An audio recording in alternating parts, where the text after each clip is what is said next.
Hello, everyone. Welcome to Danger on Delmarva. My name is Rhonda Jefferson, and I'll be your host as we take a trip down the winding, dark, and sometimes treacherous roads of Delmarva. Delaware is in the mid-Atlantic region of the United States, and it encompasses all of Delaware, Maryland to the east of the Chesapeake Bay Bridge, and Virginia to the north of the Chesapeake Bay Bridge Tunnel.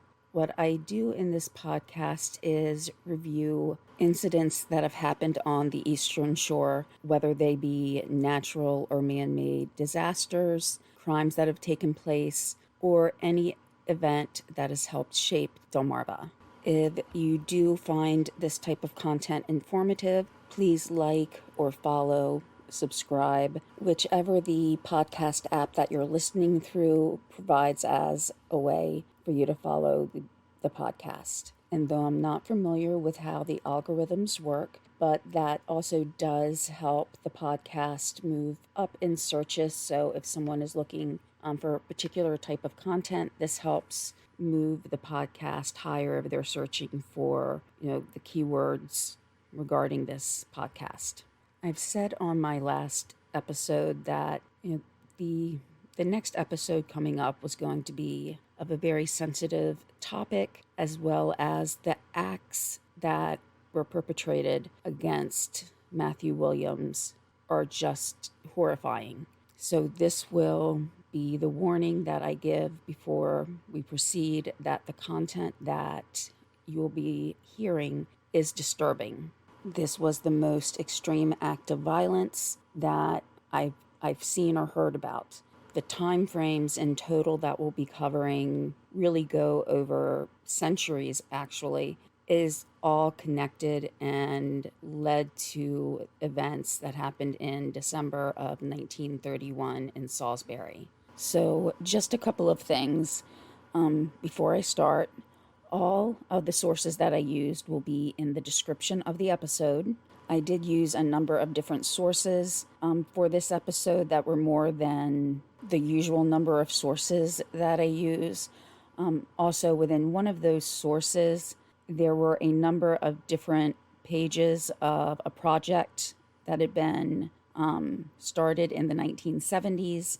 And unfortunately, to view those pages, you will need to click on each one to enlarge it and you open it in a different link. So I did use information from many of those statements that were in that project. But what I'll do is I will put in the actual web address of the main site that was used from Salisbury University, and that will have a lot of different information regarding this case specifically. And from there, if you want to review the different reports, then you can click on each. I will also be reviewing a number of things with historical context, and that history is not only about Salisbury, not only about Maryland or Delmarva, but also about the United States as a whole. So what I will do is first provide a brief timeline of the development or key dates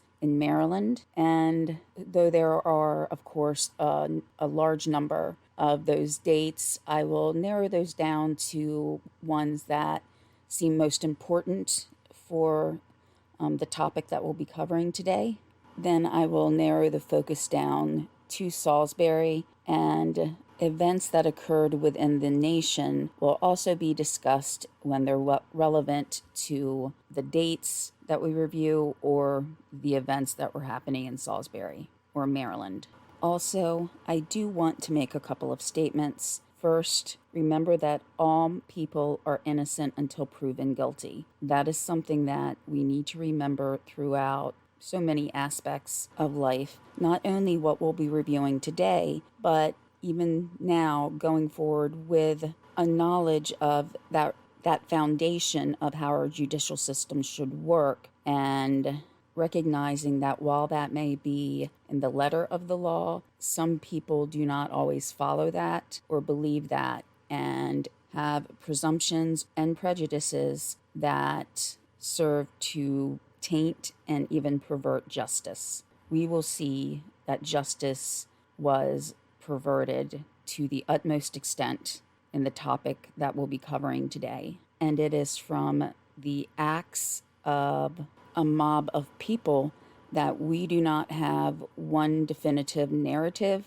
of what happened on December 4th, 1931. Because of that, I will need to use words such as officially or unofficially, technically, varying accounts, and other words such as that, because we don't have anybody being held accountable. We don't have one narrative that is consistent throughout. While researching this, I read a number of different statements made by witnesses or descendants whose family members had told them what had occurred, and there are very, very few threads of consistency that run through them. So when I do get to the specific date and go through the events that occurred, I will go over what one source stated was the official narrative, though there are so many different statements made. I don't really believe there can be one official narrative because it's not known. There was never any court date, there was never any trial, and so any facts that could have been established are gone. So with that being said, I'm going to first just jump into the timeline of important dates. I will be going over these dates from one particular site, which again will be listed in the description, but in some cases of that timeline, because the description is so short, I may read the description verbatim. So just to let everybody know that some of those descriptions may be in the words directly of the site that I am sourcing. Also, I do normally try, and I always emphasize the word try, to go over the events that took place with as little of my opinion as I can. Of course, there are usually times where I feel like I need to interject, so that will be extremely difficult in this episode for a number of different reasons. The first is that as there are so many varying accounts and just a few established facts, it does become necessary to form an opinion before any subsequent actions can be addressed. And also the subject matter itself should cause someone to have emotion, to feel the injustice that occurred. So to get into the dates, we are going to go all the way back to 1608, and at that time, Captain John Smith explored the Chesapeake Bay. You may recognize the name John Smith from a very, very inaccurate portrayal of Pocahontas' story from the Disney movie, not historically accurate.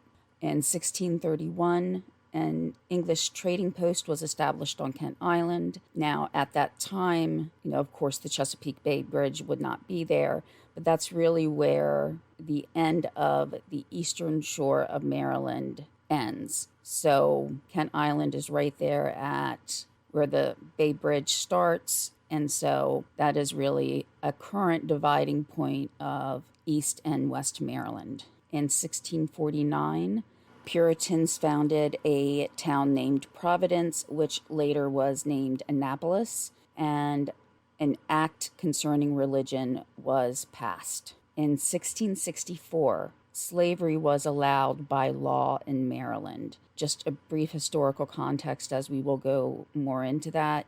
Before then, there were no official laws that allowed slavery, even though it was being practiced. This was the date that allowed it by law. 1695 is when Annapolis became the capital of Maryland.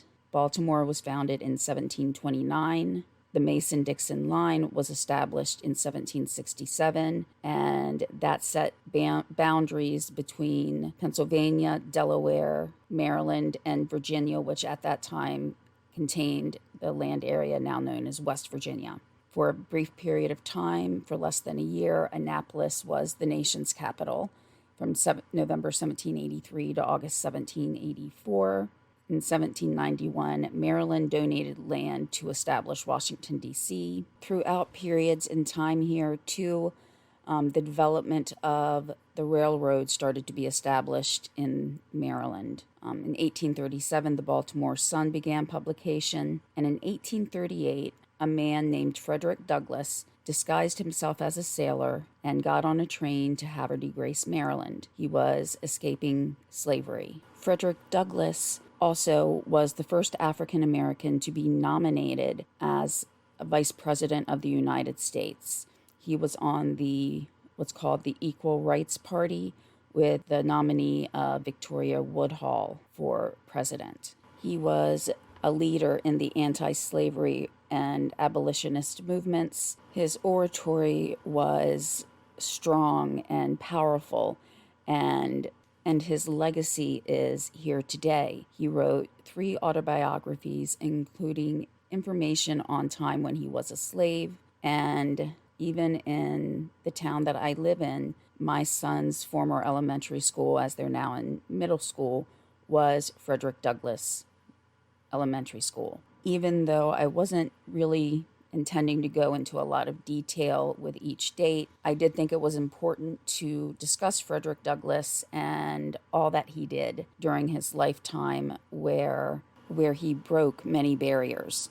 The next date is 1844, the world's first telegraph line was established between Baltimore and Washington. In 1845, the U.S. Naval Academy was established in Annapolis. And as I've discussed in previous episodes, water is very important to this area. In 1850, Harriet Tubman established the Underground Railroad. If you're not familiar with that, that is or was a system of tunnels, hidden rooms, ways for people to escape slavery going from south to north with the help of abolitionists and anti-slave movements. People would be hidden in hidden rooms or have, hidden doors to get to a tunnel to allow people to travel as far north as they could to escape. And in 1864, Maryland abolished slavery. As we briefly discussed Frederick Douglass, he shows that words do have meaning and words can be powerful. And many times as I'm working on research and beginning to discuss a certain topic, I really struggle with how to describe the events. I have to think, does the word story actually convey a powerful enough meaning? Because while technically there are so many different types of stories, when I use that word, I wonder if it doesn't really portray the severity or the seriousness of an issue. I look at it and know that story can be anything from the retelling or the narrative of a person's life, but it can also be a fantastical tale that transports us from time and place as an escape, basically for entertainment. So story sometimes just doesn't seem right because it has varying different uses really within the same meaning. When I think of the word crime, while it's getting a little closer if I am covering crimes that in that topic, it also can be, really perceived in different ways. Just saying a crime really doesn't say the severity. A crime is anything from stealing a candy bar up to murder, kidnapping, and even more horrific acts. Using the word incident sounds kind of cold, like it's just something that's going into a statistic or into a file, not really exploring the humanity. But there is a word that conveys exactly what happened. Now, when I heard about Matthew Williams, I hadn't heard the name before, but I had put a post on Reddit and just asked if anybody had any topics or ideas about what to cover. And I received a few suggestions. Some I'd already been thinking of doing, but someone sent a message, and just reading a few words, it caused me to stop and go immediately to search what had happened. And I could not get through the description just in one reading. I had to pause. And that is one example of how powerful the use of a word can be. And there is a word that, while legally and technically has one meaning, it brings to mind other events that can feel like a punch to the gut, something that instantaneously brings you to reality and to the horrific acts that happened based solely on one's skin color. And while I have at times just wondered what happened on the land that I'm living on land that I've even just walked on, where we visit businesses and stores, where we wait to pick up our children. And just in general, I have wondered about those things because I do like history, and I have to wonder what events took place in the same place but in a different time. While learning more and more about Matthew Williams, I realized how many times I'd driven down the streets that he walked, that he lived on, and ultimately where he was kidnapped. So sometimes the land that we're standing on or using was once covered in blood, where battles had been fought and one person sought to usurp control over another. And the word that I'm talking about is something that many of us don't want to imagine could happen so close to our homes. Less than a century ago, less than 100 years, a time from when people could still be alive today, from when this occurred. They may have been very young, but that gives a context of just how recent it really is. My father was born 3 years after the events of this case or of this topic. And the legal or formal meaning of that word is, quote, a form of violence in which a mob, under the pretext of administering justice without trial, executes a presumed offender, often after inflicting torture and corporal mutilation. So this is one of the formal definitions of that word. And while some of the actions and while that word technically can be used in other situations, regardless of even the nation that you live in, as this type of mentality can be seen all throughout history, I think when we as Americans hear it, one thing comes to mind. The word that I'm talking about is lynching. And as we'll see in Matthew Williams, in Garfield King, and in An Unknown Man, they were all lynched by a mob who did not take the time for justice, did not take the time for a trial, did not establish any true facts through evidence or witness testimony. But as I'm even reviewing and writing and finding information about these men, I had to wonder, even if they were given a trial, even if there was a jury and evidence presented, would they still have died? In other words, would they have been given a fair trial with a jury of their peers, or would the trial have just been a pretext and ultimately they still be executed for crimes that they may not have committed? So even if the letter of the law was followed by having a proper trial, we have to wonder if the men in the jury would have treated the accused fairly, or would they place judgment on them based solely on the color of their skin. This makes me think of, for lack of any other word that I can think of, hypocrisy in the saying that all men are created equal, yet at the same time, some men held more control based solely on the color of their skin. And I know it may seem like I'm going into a lot of history, but I think it is important. Salisbury itself was really built with the help of the water, and you may not think that immediately if you live near Salisbury, but even though it was not directly on the Atlantic Ocean or firmly on the Chesapeake Bay, there were tributaries and rivers that did feed into the city. So many of the town's founders used the Wicomico River as a way to export their goods, to be sold to the U.S. and beyond, as well as a way to import goods. Now, when people were coming over to the colonies, which is what they would have been referred to at the time, there were many different types or variances in the financial resources that each person had.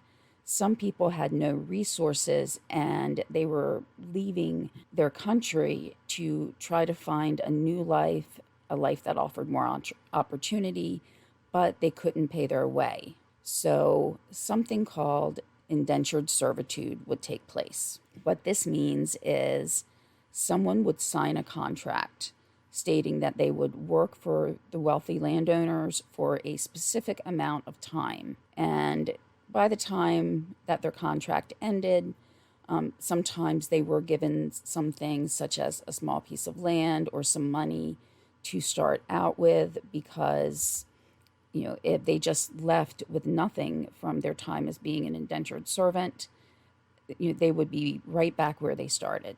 So there was usually some type of clause to provide something to them once they left. Now, the contract, though, could actually be extended. So if the person in servitude ever did something that could reflect poorly on the owner of the contract, for women, if they became pregnant outside of wedlock, the contract owner could extend that date as to when it would end. Now, while I don't have specific resources here, I also have seen a couple of documentaries that did mention that sometimes people convicted of some crimes were sent to America and someone would buy their contract. So basically it just transferred the time from what they would serve in a penitentiary in England. They would now serve that as an indentured servant. Now, this does actually play a role in future events. Now, just to get to some other history about Salisbury, and then I'll tie it all together. Some people, the landowners, were given just straight land grants. Others, though, were given 50 acres of land for themselves and whoever they could bring to America. This would include servants and slaves. So originally, there were not actually laws that were, for lack of any better term, in the books that would allow slaves. However, it was a practice that was still practiced. In 1619, there is a record of, quote, 20-odd, unquote, slaves that came to Virginia. Massachusetts did then, in 1641, start to, in the books, allow for slaves. So they actually made the laws that would allow for it. And in and in Virginia in 1661. Now, Maryland, that was 1664, and that's one of the dates I went over a little while ago. So depending on when a landowner may have come over, he may have been looking at different ways to capitalize on, the 50 acres of land that they could get, or making sure that they had labor for an extended period of time. What started to happen is as more and more indentured servants were reaching the end of their contract and they departed, the homestead of the contract owner, they also would then start looking for land. At the same time, the landowner had lost some of his labor force. So, unfortunately, some of the men realized that the whole process of indentured servitude may not have been the better route to take as far as financial gains. And what they decided to do was import slaves. And that way, they had forced labor. So basically, the landowners looked at other human beings as someone to be sold and bought for the sake of growing their money, for increasing their wealth. And this is appalling, and just, we know it happened, but it's still shocking when you hear about or read about that people were bought and sold. Those are words that should never be together. Salisbury did grow. They functioned off what was called parishes, and the parishes were set forth in 100 acres. At the time when the Civil War did hit America, Salisbury did have to halt some of their prospective roads to growth as the construction of the railroad in Salisbury stopped. And after the Civil War, the geography changed to a closer version of Wicomico and Worcester counties that we see today. And looking at the Civil War, Delaware and Maryland were border states, really. Maryland was considered a slave state. Delaware was a free state. However, with the borders being so close, there was, a large number of both sides represented in each state. I mentioned briefly the Mason-Dixon Line, which was really the line that was considered the border between North and South. The line was actually established less than 10 miles from Salisbury, and we've passed that marker, my family and I. It's a marker that does have kind of a building around it to, I guess, protect the information on the plaque. And knowing one of the meanings of the Mason-Dixon Line, it makes you realize just how close Delaware and Maryland were from either side, north or south. While Maryland did allow slavery, they actually did not cede from the Union. So that was a little unusual, and many citizens fought for the Union from Maryland. There are estimates about how many men from Maryland fought for each side, and it's thought that around 80,000 men fought for the Union, while 20,000 fought for the Confederacy. However, these are really estimates, as some Marylanders went to Virginia and signed up, so that 20,000 could be more. And we may have all heard the term brother versus brother when it comes to the Civil War, and there were many instances where people from Maryland had to fight against each other. In one battle, the 1st Maryland Confederate Infantry fought against the 1st Maryland Union Infantry. And two different factions, from the same state would fight against each other through numerous battles. So we all know that the Union won the Civil War, but that does not change people's minds. That would not make someone who before had thought that they had a right to own somebody, their mindset is not going to automatically switch and say that, oh, the North won, so I'm now going to follow all their rules. Of course, this did not change these people's opinions about how they should treat people of other races. So the Union won the war, but that was definitely not the bigger war that was being fought internally within the U.S. As the 19th century came to an end, violence would rear its ugly head again and take the life of Garfield King, an 18-year-old who was just going to a store. That's something we take for granted every day, but he was met with violence.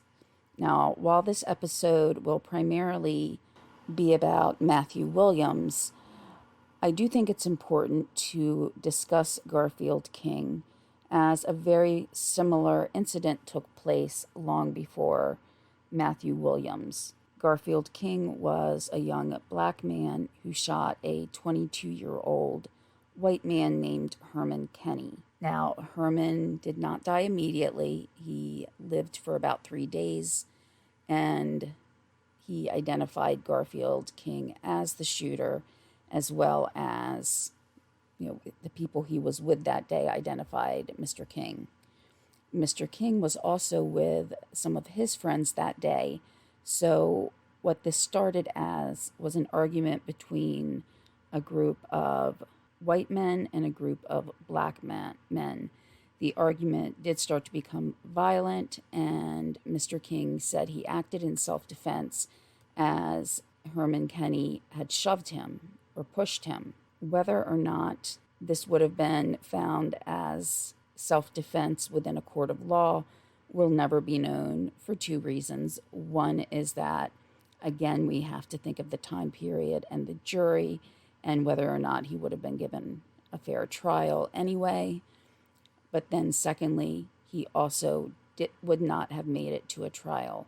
Before Herman Kenny even passed away in the hospital, King had been kidnapped. So just as facts were not established in Matthew Williams' case, the facts of what happened initially at the store were never established. So the day after Kenny was shot, 100 or possibly up to 150 men went to the jail and told the sheriff to give them the keys to the cell. The sheriff did not give up the keys, and I'm not exactly sure how they got a telephone pole, but the mob used a telephone pole and an axe to get into King's cell and pull him out. He was beaten, hanged, and shot many times, and then the mob left him there. No one was held accountable, even though the governor offered a $1,000 reward for information that led to their arrest.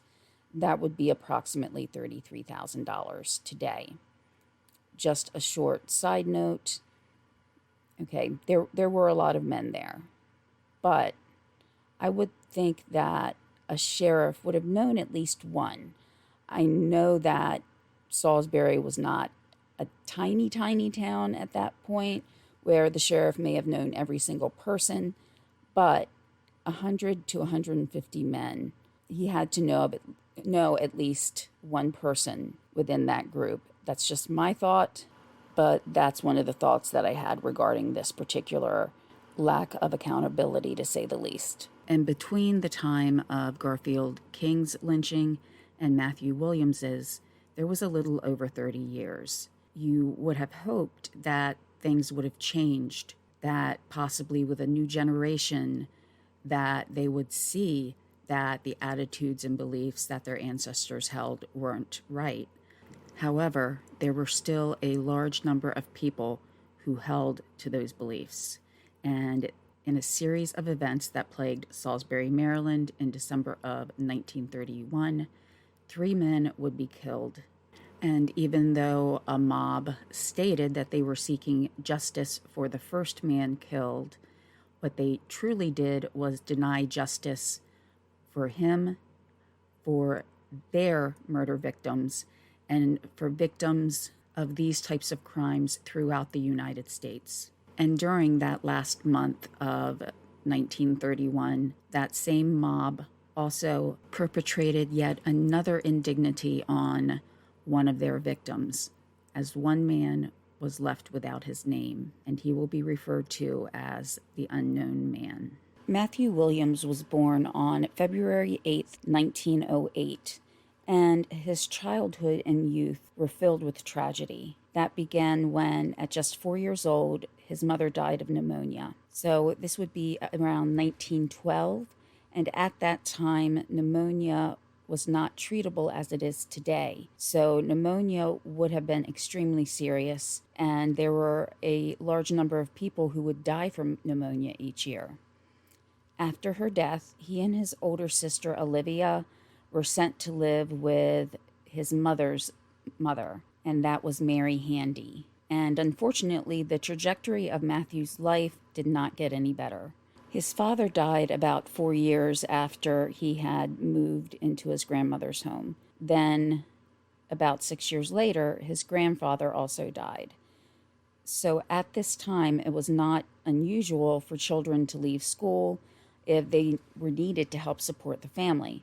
So at the age of 14, Matthew stopped schooling and he tried to find work to support the rest of his family. His grandmother, though, did pass away also, and so he went to live with his aunt named Addie, his uncle, and their children, his cousins. So he had lost the immediate members of his family, but he had so much other family that loved him, and he was able to move in with his aunt, and she affectionately nicknamed him Buddy.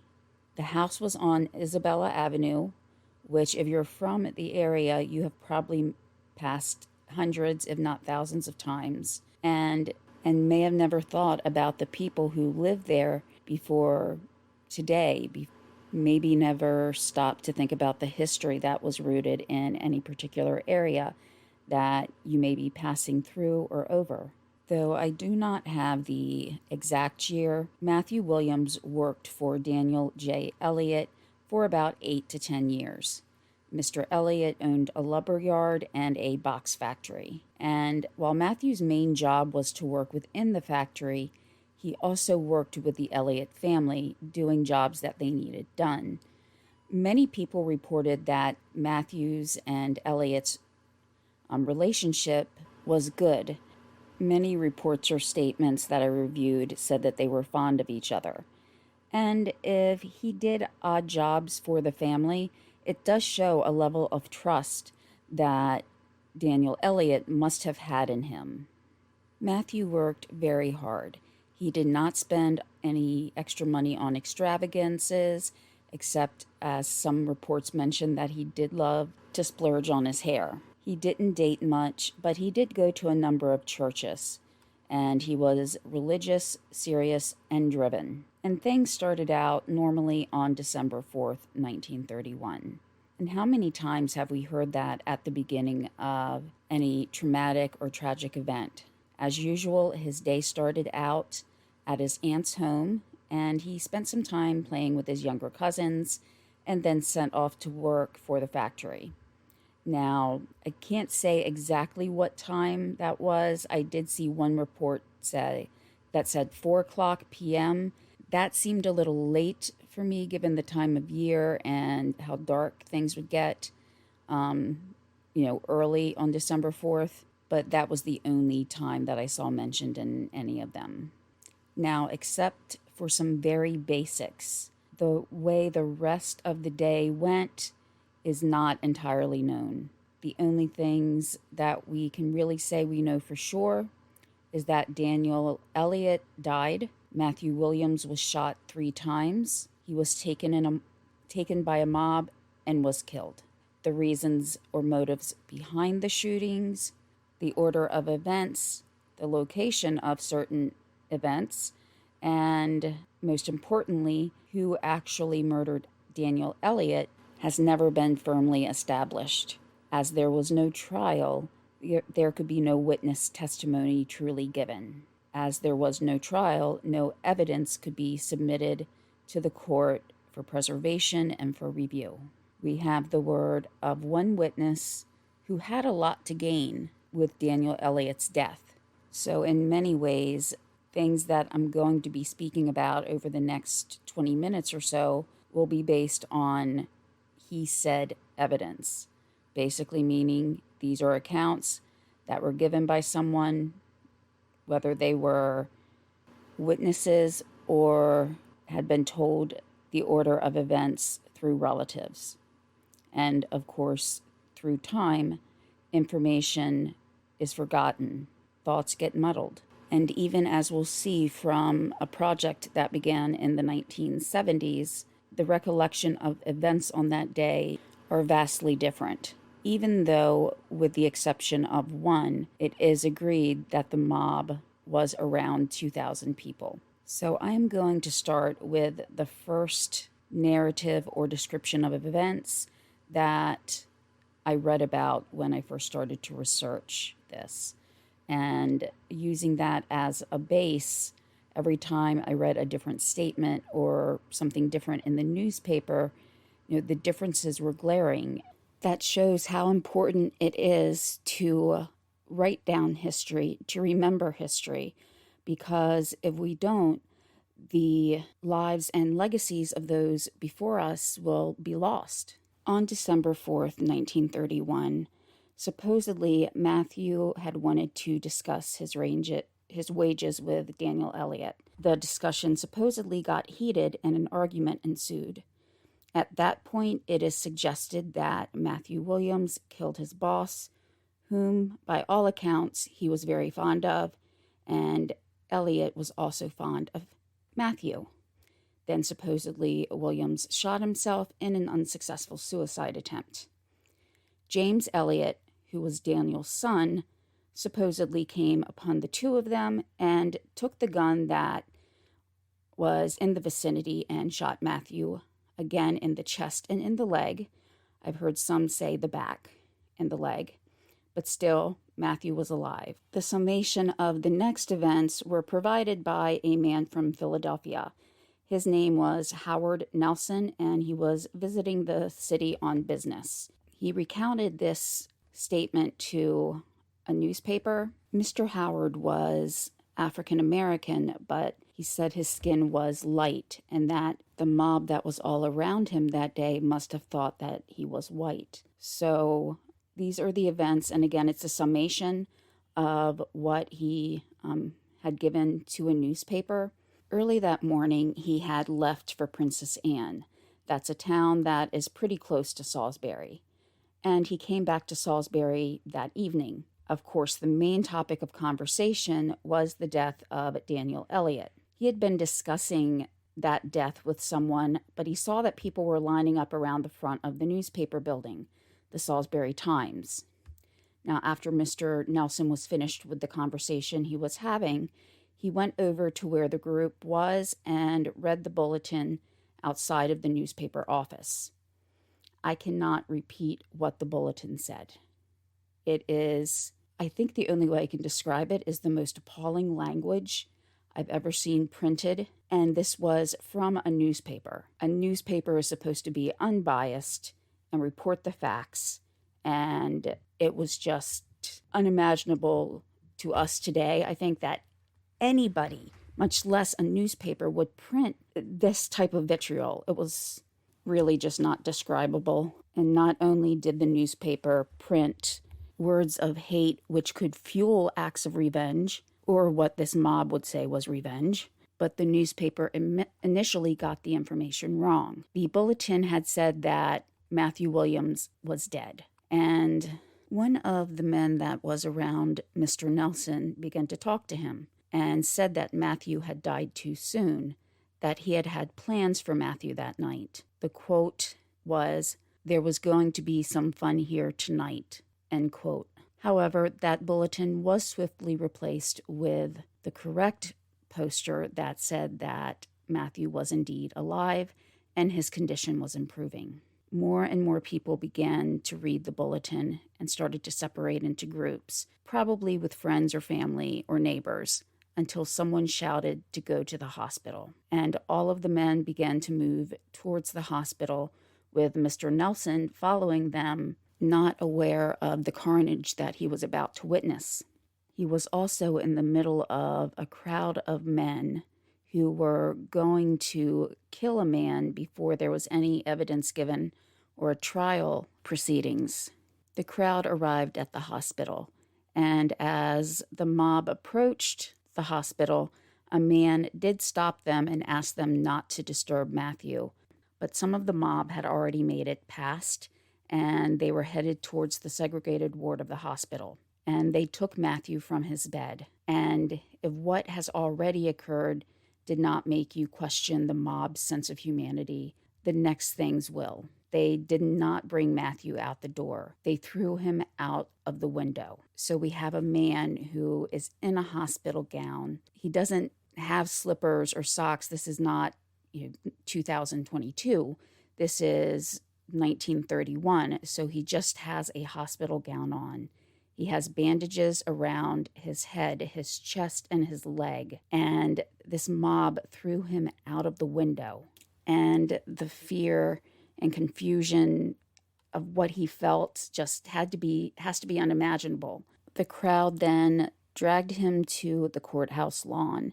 And by this point, it did not appear that Matthew was in a fully conscious state.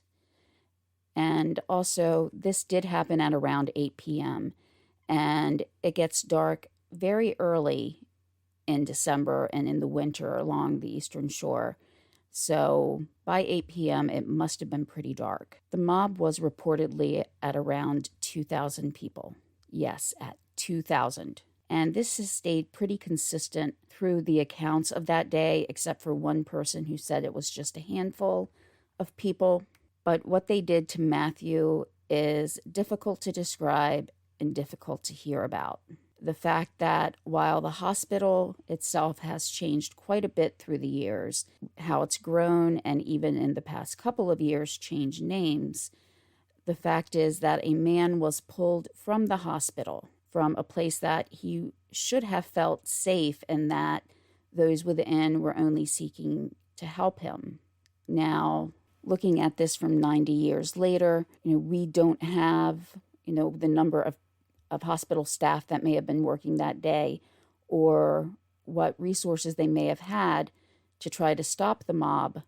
But the fact that a mob itself disrespected a place of healing so much that they forced their way in shows the meaning of the term mob mentality. Right here is where I'm going to end the episode for today. I have been debating whether or not to leave this all in one episode or to put it into 2 episodes.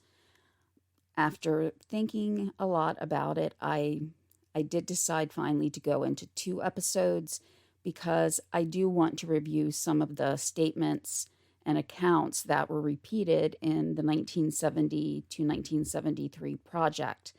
I think that those statements give a lot of insight to how people saw the murder of Matthew Williams. We'll also go over some information about the unknown man, even though there really wasn't much information that could be provided.